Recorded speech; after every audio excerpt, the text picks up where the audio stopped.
Hello and welcome to my YouTube channel. So I'll be creating this scrolling effect. It was created on CapCut, so I'll be doing a replica of it on VN Video Editor.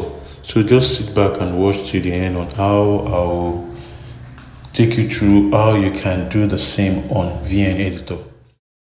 So you click on the plus sign on the text icon. So once you click on it, it will take you to where you can add the text. So just add your text and arrange it the way I'm doing on my screen. So just arrange it. Then majorly what you'll be doing is maxing and keyframing your text. So just be patient to be just watch bit by bit. You can rewind it and forward it and see the way I am doing it gradually, step by step. So once you are done, then you can add your sound effect, you can add any other thing to it. So once you are done with creating the text using the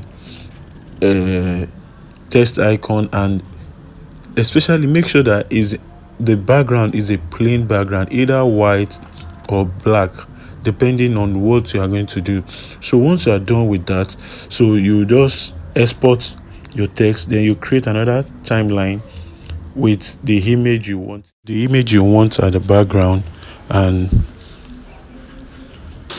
do your own thing and follow through the keyframe and all. Then don't forget to subscribe, turn on your notification bell, and comment and share to your loved ones.